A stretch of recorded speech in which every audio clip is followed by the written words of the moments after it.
प्यारे मसीह विश्वासियों, जय यीशु की तथा प्रतिदिन के बाइबल पाठ एवं चिंतन में आपका हार्दिक अभिनंदन।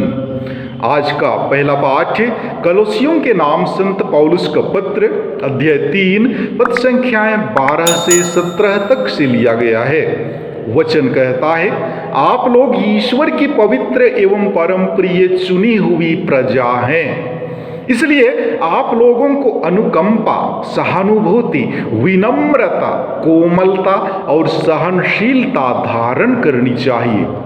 आप एक दूसरे को सहन करें और यदि किसी को किसी से शिकायत हो तो एक दूसरे को क्षमा करें। प्रभु ने आप लोगों को क्षमा कर दिया, आप लोग भी ऐसा ही करें। इसके अतिरिक्त आपस में प्रेम भाव बनाए रखें, वह सब कुछ एकता में बांधकर पूर्णता तक पहुंचा देता है। मसीह की शांति आपके हृदय में राज्य करे। इसी शांति के लिए आप लोग एक शरीर के अंग बनकर बुलाए गए हैं। आप लोग कृतज्ञ बने रहें। मसीह की शिक्षा अपनी परिपूर्णता में आप लोगों में निवास करे। आप बड़ी समझदारी से एक दूसरे को शिक्षा और उपदेश दिया करें। आप कृतज्ञ हृदय से ईश्वर के आदर में भजन, स्तोत्र और आध्यात्मिक गीत गाया करें। आप जो कहें या करें वह सब प्रभु ईसा के नाम पर किया करें। आप लोग उन्हीं के द्वारा पिता परमेश्वर को धन्यवाद देते रहें। प्रभु की वाणी, ईश्वर को धन्यवाद। और आज का सुसमाचार पाठ संत लूकस के अनुसार पवित्र सुसमाचार अध्याय 6 पद संख्याएं 27 से 38 तक से लिया गया है। वचन कहता है, मैं तुम लोगों से जो मेरी बात सुनते हैं कहता हूं, अपने शत्रुओं से प्रेम करो, जो तुमसे बैर करते हैं उनकी भलाई करो, जो तुम्हें शाप देते हैं उनको आशीर्वाद दो, जो तुम्हारे द्वारा दुर्व्यवहार करते हैं उनके लिए प्रार्थना करो, जो तुम्हारे एक गाल पर थप्पड़ मारता है दूसरा भी उसके सामने कर दो, जो तुम्हारी चादर छीनता है उसे अपना कुर्ता भी ले लेने दो, जो तुमसे मांगता है उसे दे दो और जो तुमसे तुम्हारा अपना छीनता है उसे वापस मत मांगो। दूसरों से अपने प्रति जैसा व्यवहार चाहते हो तुम भी उनके प्रति वैसा ही किया करो। यदि तुम उन्हीं को प्यार करते हो जो तुम्हें प्यार करते हैं तो इसमें तुम्हारा पुण्य क्या है? पापी भी अपने प्रेम करने वालों से प्रेम करते हैं। यदि तुम उन्हीं की भलाई करते हो जो तुम्हारी भलाई करते हैं तो इसमें तुम्हारा पुण्य क्या है? पापी भी ऐसा करते हैं। यदि तुम उन्हीं को उधार देते हो जिनसे वापस पाने की आशा करते हो तो इसमें तुम्हारा पुण्य क्या? पूरा वापस पाने की आशा में पापी भी पापियों को उधार देते हैं। परंतु अपने शत्रुओं से प्रेम करो, उनकी भलाई करो और वापस पाने की आशा ना रखकर उधार दो, तभी तुम्हारा पुरस्कार महान होगा और तुम सर्वोच्च प्रभु के पुत्र बन जाओगे, क्योंकि वह भी कृतघ्नों और दुष्टों पर दया करता है। अपने स्वर्गिक पिता जैसे दयालु बनो, दोष न लगाओ और तुम पर भी दोष नहीं लगाया जाएगा। किसी के विरुद्ध निर्णय ना दो और तुम्हारे विरुद्ध भी निर्णय नहीं दिया जाएगा। क्षमा करो और तुम्हें भी क्षमा मिल जाएगी। दो और तुम्हें भी दिया जाएगा। दबा कर, हिला कर, भरी हुई, ऊपर से उठी हुई पूरी की पूरी नाप तुम्हारी गोद में डाली जाएगी, क्योंकि जिस नाप से तुम नापते हो उसी से तुम्हारे लिए भी नापा जाएगा। प्रभु का सुसमाचार। हे ख्रीस्त तेरी स्तुति हो। प्यारे मसीह विश्वासियों, आज के पहले पाठ के द्वारा संत पौलुस यहूदियों और गैर यहूदियों के पाप के विषय में चर्चा करते हुए बताते हैं कि सबने पाप किया और कमजोर हो गए। इसीलिए प्रभु यीशु दुनिया में आए और हमारे पापों के लिए मर गए। हमारे लिए उनका मरना हमारे सुकर्मों का परिणाम नहीं था, बल्कि वे हमारे लिए प्रेम की खातिर मर गए। उनका मरण एक उपहार था जिनके लिए हम बिल्कुल अयोग्य थे। हमें मुक्ति पाने के लिए इतना ही करना है कि हम उनके इस उपहार को विश्वास के साथ स्वीकार करें।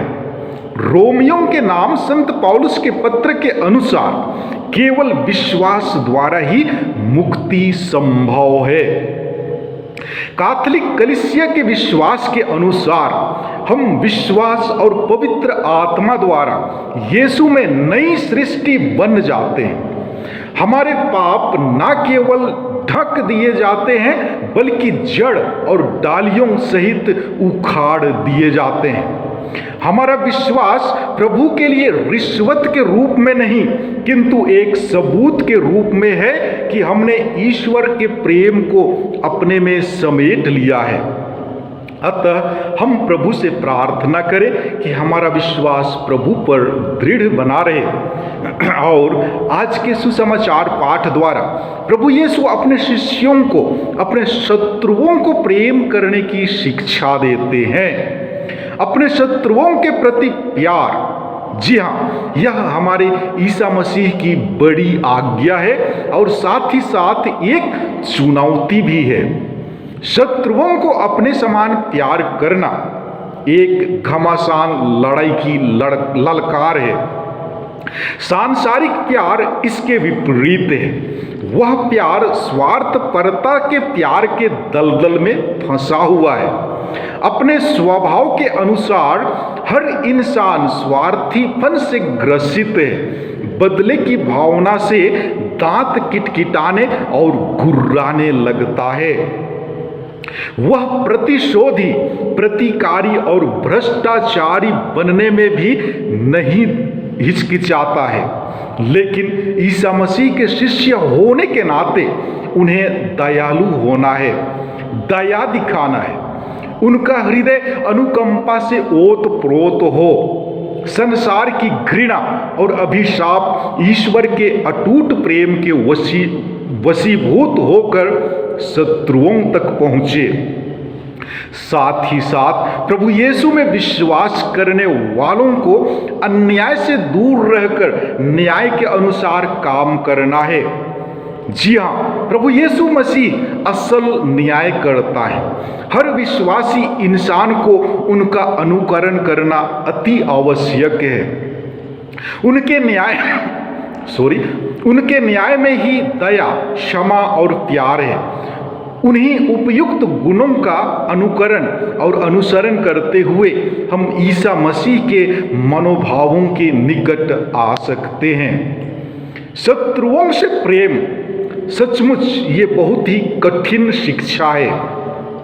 हम ख्रिस्तीय हैं, लेकिन प्रभु की इस आज्ञा का पालन नहीं कर पाते हैं। जी हाँ, हमारी शत्रुता या बैर, चाहे वह समाज से हो, गांव वालों से हो, कलीसिया से हो या फिर अपने ही परिवार में शत्रुता हो, बहुत ही खतरनाक होती है। प्रायः देखा जाता है कि इस युग में सर्वत्र जमीन जायदाद को लेकर तू मैं की कहानी शुरू हो जाती है और यह लड़ाई इतनी तेज हो जाती है कि लोग मारपीट करने में उतारू हो जाते हैं। समाचार पत्रों एवं अन्य साधनों से हमें रोज दिन ऐसे लड़ाई झगड़े के समाचार पढ़ने एवं सुनने को मिलते हैं। जब किसी परिवार का दूसरे परिवार से लड़ाई झगड़ा होता है तो उन दोनों परिवारों के बीच इतनी नफरत बढ़ जाती है कि दोनों परिवार वाले एक दूसरे का मुंह तक देखना पसंद नहीं करते हैं।